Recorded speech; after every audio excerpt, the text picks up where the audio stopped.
Welcome back to the deep dive. We've got a fascinating topic in front of us today.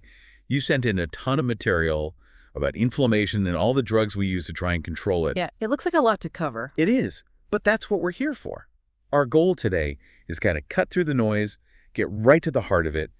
Like, what are the absolute key takeaways someone needs to know about this really, really important part of health? Exactly. Like you said, a shortcut to understanding what really matters. You've given us a really good starting point with these sources. A lot to unpack, though. Where do we even begin? Well, how about we start with the most basic thing? What is inflammation? What's actually going on in your body? Okay, so looking through these sources, inflammation is our body's natural defense system. And a really important point is that it's nonspecific. Right, it doesn't discriminate. Yeah, it's not just one thing. Right. It kicks in when you have an injury, whether it's from something like an antigen, a toxin, heat, microorganisms, or even just cells breaking down. And it has two basic jobs: to try and limit the damage, like contain the problem, and then to get rid of whatever is causing the problem and start the repairs. The sources talk about two types of inflammation. Yeah. Acute and chronic.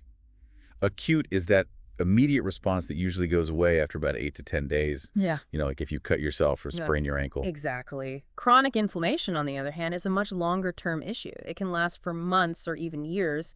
Think of things like arthritis, where that inflammatory process is ongoing. That's like a constant battle going on in the body. Right. And we've all felt it. You know, the classic signs, swelling, pain, that warmth and redness. It's pretty obvious when it's happening. Definitely. And the whole process is driven by what are called chemical mediators. These are the signals that basically alert the surrounding tissues that there's been an injury. Think of it like the body's emergency broadcast system. It's like a chain reaction. Yeah. In the materials you sent over, some of the main mediators are histamines, leukotrienes, bradykinin, complement, and prostaglandins. That's right. It sounds complicated. It is a complex system, yeah. But in acute inflammation, it really starts when cells get damaged and these chemical mediators get released. It's like a domino effect. So what happens after these signals go out? Well, the sources break down acute inflammation into 5 main steps. First, you have vasodilation. That's where the blood vessels in the area widen. To bring more blood to the area. Exactly. Then comes vascular permeability. That means the blood vessels become leakier than usual. So things can move in and out more easily. Right. Then you have cellular infiltration. That's where the immune cells move into the injured tissue to start cleaning things up and fighting any invaders. Not the first responders. Exactly. The fourth step is thrombosis, which is the formation of blood clots. To stop the bleeding. Right. And lastly, stimulation of nerve endings, which is what causes the pain. So that's why we feel it. It all makes sense when you break it down like that. The sources seem to focus a lot on histamine. Yeah, it's a really key player in that initial inflammatory response. It's stored in mast cells. And when it's released, it acts like the first alarm bell. It starts the inflammatory process and also directly stimulates those pain receptors. Exactly. And that's why you feel pain almost immediately after an injury. It also causes that vasodilation we talked about and makes those capillaries more permeable. That leads to the tissue swelling. It's also the main reason why people have such severe symptoms during anaphylaxis, which is a really serious allergic reaction. It all comes back to histamine. I'm also seeing here that there are 2 main types of histamine receptors, H1 and H2. H1 seems to be involved with inflammation and allergies, especially in the bronchi and smooth muscles. And H2 is more involved in regulating the secretion of stomach acid. It's fascinating how one molecule can do such different things in different parts of the body. It all depends on which receptor it binds to. So knowing all that about inflammation, what's the general approach to actually treating it? Well, ideally, you want to find and fix the underlying cause. Like if there's an infection, you treat that. If it's a physical injury, you support the healing process. But what if you can't get rid of the cause? Well, in many cases, particularly with acute inflammation, the body can resolve it on its own. It's self-limiting. For milder cases, rest and ice can go a long way. That's good to know. What about medications? For localized inflammation, especially on the skin or mucous membranes, topical treatments can be really effective. Things like creams, ointments, patches, suppositories, and even nasal sprays. So many options. There are. But when you need to use drugs to manage the inflammation, the goals are usually to bring down any fever and reduce the intensity of the inflammatory response. Makes sense. The sources you sent also mention other categories of drugs that target inflammation.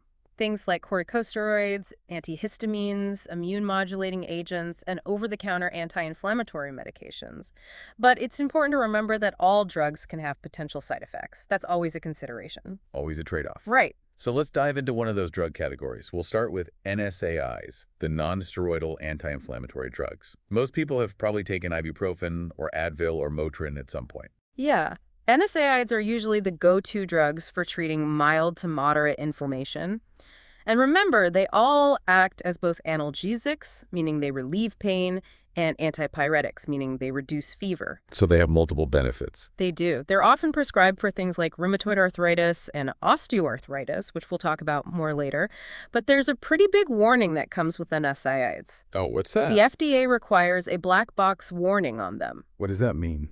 It means there's a serious risk involved. In this case, it's an increased risk of thrombotic events. Like blood clots? Yeah, blood clots, heart attacks, and strokes, especially if you use them for a long time. It's something everyone needs to be aware of if they're taking these drugs regularly. So it's a balancing act. They can help with pain and inflammation, but also have these potential risks. Exactly. You have to weigh the benefits and risks. The list of who shouldn't take ibuprofen is pretty long, too. Yeah, the contraindications. It says here people with cardiovascular disease, anyone who's had CABG surgery, significant kidney or liver problems, active ulcers, heart failure, really high blood pressure, history of stroke or heart attack. And you shouldn't take it with anticoagulants, other NSAIDs, alcohol, or corticosteroids because it increases the risk of gastrointestinal problems. It's a lot to keep track of, and there are nursing considerations too, things to be aware of when giving ibuprofen to patients. Like making sure they take it on an empty stomach if they can tolerate it, because food can affect how it's absorbed. Right, and being extra careful with people who have asthma because they might have a hypersensitivity reaction to NSAIDs. Oh, that's good to know. And it can also affect certain lab values. It might increase liver enzymes like AST and ALT, make bleeding time longer, and even lower hemoglobin and hematocrit levels. So those are things to watch for. Definitely. And in terms of pregnancy, it's Category C, moving to Category D after 30 weeks, meaning there are potential risks to the fetus, especially later in pregnancy. So a lot to consider with ibuprofen. Let's talk about another common anti-inflammatory, aspirin. Aspirin works a little differently. It blocks two enzymes called cyclooxygenase 1, or COX-1, and cyclooxygenase 2, or COX-2. What do those enzymes do? COX-1 is found pretty much everywhere in the body. It helps reduce stomach acid, promotes blood flow to the kidneys, and helps platelets clump together to form clots. So it has a lot of important roles. It does. COX-2, on the other hand, is mainly produced after an injury. It's a big part of the inflammatory process and how we perceive pain. So they have different jobs. They do. And interestingly, you need pretty high doses of aspirin to get those anti-inflammatory effects. Lower doses are usually used for their antiplatelet effects, like preventing blood clots in people with heart problems. So the dose matters. It really does. And like any drug, aspirin has potential side effects. What are those? Things like digestive system irritation and bleeding. There's also a condition called salicylism, which can cause symptoms like tinnitus, dizziness, headaches, and sweating. Something to watch out for. Definitely. Now, you also sent some material on a newer type of drug, the COX-2 inhibitors. These were pretty controversial for a while. Why is that? Well, they were designed to specifically block COX-2 without affecting COX-1 as much. So the idea was to get the anti-inflammatory benefits without the stomach problems and bleeding risks associated with traditional NSAIDs. Exactly. It sounded like a good idea. But things changed. Celecoxib, or Celebrex, is now the main one left on the market. The others were found to have a much higher risk of heart attack and stroke. Wow, so they had to be pulled. Yeah, which shows how important it is to keep studying drugs even after they've been approved. You never know what might come up. So let's look at Celebrex specifically. It's used for a lot of different conditions: osteoarthritis, rheumatoid arthritis, ankylosing spondylitis, juvenile rheumatoid arthritis, acute pain, and even really bad menstrual cramps. A lot of uses. What about side effects? Well, you have the usual suspects: Yeah. stomach pain, heartburn, gas, diarrhea, constipation, nausea, vomiting, also swelling, dizziness, and cold-like symptoms. What about contraindications? Who shouldn't take it? Anyone with a known allergy to it, obviously. And there's a chance of cross-sensitivity if you're allergic to other NSAIDs, including aspirin. Also, people who have had allergic reactions to sulfonamide antibiotics. So those are red flags. Yeah. And there's a condition called the aspirin triad: asthma, nasal polyps, and aspirin sensitivity. If you have all three, you're at a higher risk of a bad reaction.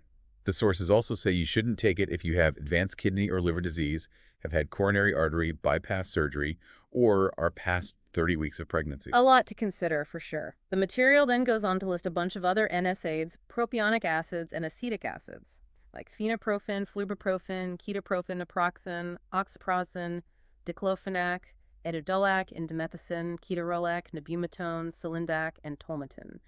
It just goes to show that ibuprofen and aspirin are just two examples of a whole class of drugs. So many choices. Yeah, and they each have their own quirks, Their mechanisms, side effects, and best uses can be quite different. It's good to have options, I guess. It is, but it also means you really need to understand how each drug works before using it.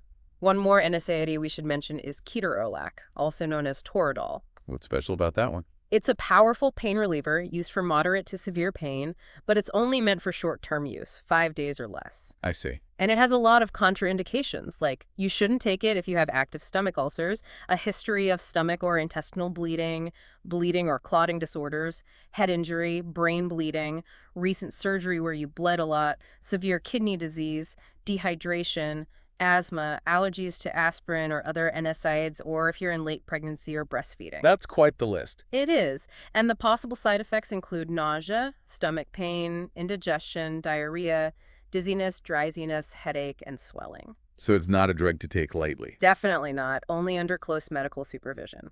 Now, let's move on to something a little different. Acetaminophen, also known as Tylenol. Ah, good old Tylenol. Yeah. I think everyone has that in their medicine cabinet. Probably. But it's important to remember that it's mainly an antipyretic, which means it's primarily used to reduce fever.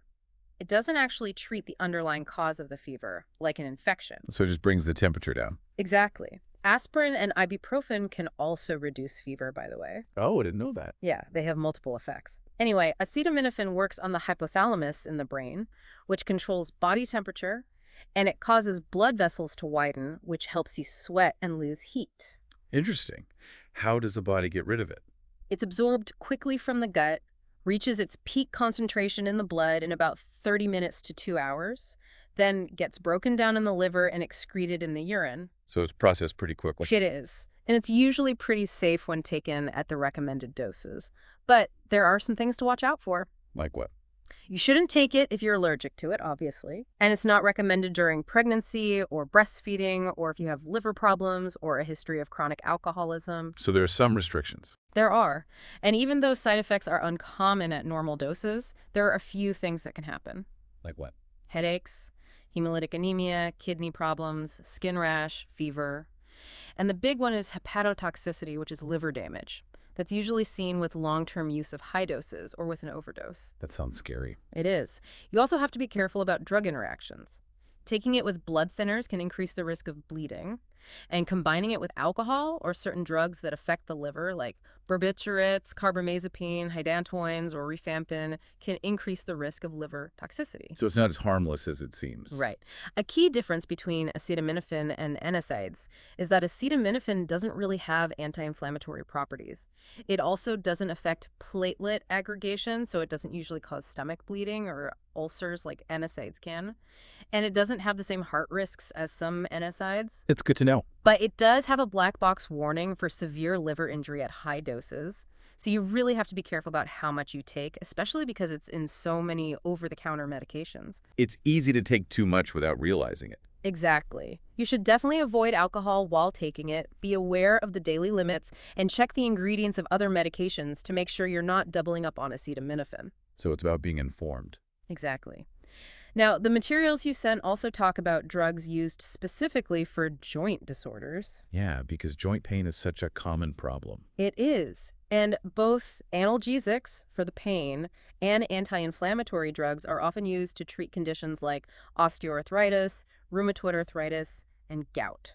Let's start with osteoarthritis. What is it exactly? It's the most common joint disease. It's a progressive degenerative condition, which means it gets worse over time, and it usually starts as you get older. So it's wear and tear on the joints. Pretty much. It's caused by the cartilage in the joints wearing away, especially in the weight-bearing joints like the hips, knees, and spine. So what are the symptoms? Pain and stiffness, usually localized to the affected joint. The joint might look bigger because of bone spurs or swelling, and you might not be able to move it as freely. The main goals of treatment are to reduce the pain and inflammation. So how do you treat it? You often start with over-the-counter pain relievers like acetaminophen, NSAIDs, or topical creams. If those aren't enough, your doctor might recommend steroid injections or hyaluronic acid injections directly into the joint. Okay, what about rheumatoid arthritis? That's different. It's a systemic autoimmune disease, meaning your immune system is attacking your own body. It causes inflammation in multiple joints and can actually lead to deformities over time. That sounds serious. It is. In rheumatoid arthritis, the immune system targets the lining of the joints, causing that chronic inflammation. And it can be linked to other problems like infections, lung disease, heart problems, blood disorders, and metabolic issues. So it's not just about the joints. Right. It can affect the whole body. Treatment usually involves NSAIDs for pain and inflammation, and sometimes corticosteroids to control really bad flare-ups. But since it's an autoimmune disease, you need something to actually stop the immune system from attacking the joints. Exactly. That's where DMARDs come in, the disease-modifying anti-rheumatic drugs. But it's important to know that these drugs can take weeks or even months to start working. So patience is key. It is. One of the DMARDs mentioned in the materials is hydroxychloroquine sulfate, also known as Plaquenil. It's used for severe inflammation in arthritis and lupus when other treatments haven't worked. What about side effects? You might see things like loss of appetite, stomach problems, hair loss, headaches, mood swings, and mental changes. And there's a risk of permanent eye damage with long-term use, so you need regular eye exams. That sounds serious. It is. And there are some people who shouldn't take it at all. If you have retinal or visual field changes from taking quinolone drugs, you can't take hydroxychloroquine. You also shouldn't take it at the same time as antacids because they can interfere with its absorption, and alcohol is generally not a good idea while taking it. A lot of precautions. Yeah. And it's important to remember that it's highly toxic if a child takes too much. It can also increase the levels of digoxin, a heart medication. To avoid stomach upset, it's usually taken with milk or food, and you should take it at the same time every day. Okay, what about an overdose? That can be life-threatening, especially for children. Treatment might involve anticonvulsants, vasopressors, and antiarrhythmics. So you have to store it safely and make sure kids can't get to it. Scary stuff. It is. The last joint disorder we need to talk about is gout. What is gout exactly? It's a type of acute arthritis caused by uric acid crystals building up in the joints and tissues. Uric acid. What's that? It's a waste product that's normally filtered out by the kidneys, but if you have too much uric acid, it can form crystals that deposit in the joints and cause a lot of pain and inflammation. So why do people get gout? There are two types. Primary gout is usually caused by an inherited problem with how the body breaks down uric acid. Secondary gout can be caused by certain medications like thiazide diuretics, low-dose aspirin, and chronic alcohol use, or by other medical conditions that affect uric acid levels like diabetic ketoacidosis, kidney failure, and leukemia. So it can be genetic or caused by something else. Exactly. And the symptoms are pretty unmistakable. What are they? Sudden, intense pain, redness, and swelling in the affected joint. It's often the big toe, but it can also be the ankles, fingers, wrists, knees, or elbows. The attacks usually happen at night, and things like alcohol, dehydration, injury, or stress can trigger them. That sounds painful. It is. The goals of treatment are to stop the acute attack and then prevent future attacks. Makes sense. For an acute attack, NSAIDs are usually the first choice for pain and inflammation, and corticosteroids can be used for more severe cases. Right. But for long-term prevention, you need to manage those uric acid levels. So how do you do that? There are a few types of drugs. Uricosurics, like probenecid, help the kidneys get rid of uric acid. Allopurinol blocks the body from making uric acid in the first place. And rasburicase converts uric acid into something less toxic that's easier for the body to get rid of. Okay, so different approaches. Right. One of the drugs mentioned specifically is allopurinol, also known as Xyloprim. It's a uric acid inhibitor. What are the side effects? Rashes, drowsiness, headache, vertigo, nausea, vomiting, stomach discomfort, feeling unwell, diarrhea, and in some cases, eye problems or low platelet counts. Okay, what about contraindications? If you have liver or kidney problems, a history of ulcers or other lower GI problems, or bone marrow suppression, you shouldn't take it. Got it. And there are some things to watch for when giving it to patients. Like what? It can lower red blood cell counts, hemoglobin, and white blood cell counts. Alcohol can make it harder for the kidneys to get rid of uric acid and can also increase the risk of ear damage if it's taken with thiazide diuretics or ACE inhibitors. It's usually taken with or after meals to prevent stomach upset, and you can crush the tablets and mix them with food or liquids if needed. Wow, a lot of details. There are. The materials you provided also go into a lot of detail about what nurses need to assess in patients with inflammation or joint disorders. Yeah, like what? It's important to get a complete health history, not just about their joints and muscles, but also their stomach, heart, nerves, hormones, liver, and kidneys. And of course, you need to know about all the medications they're taking. Makes sense. You also need to ask about their symptoms in detail, Oh, where the inflammation is, what kind of pain they have, if it's worse at rest or with movement, and how it affects their daily life. Their diet is important too because certain foods can trigger inflammation in some people. so it's like a detective investigation. It can be, yeah. You also need to check their fluid intake, take their vital signs, monitor their weight, and look at lab values like uric acid, blood counts, liver and kidney function, and urine tests. So a lot of factors to consider. Definitely. It's a holistic approach. All right, let's do a quick recap of what we've learned today. Inflammation is a natural defense mechanism, but it can be a problem if it's out of control.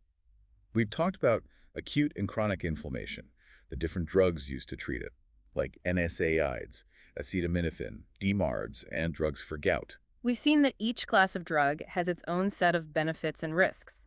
NSAIDs can increase the risk of heart problems, acetaminophen can damage the liver, DMARDs can have long-term side effects, and gout treatments focus specifically on managing uric acid. It's complicated. It is.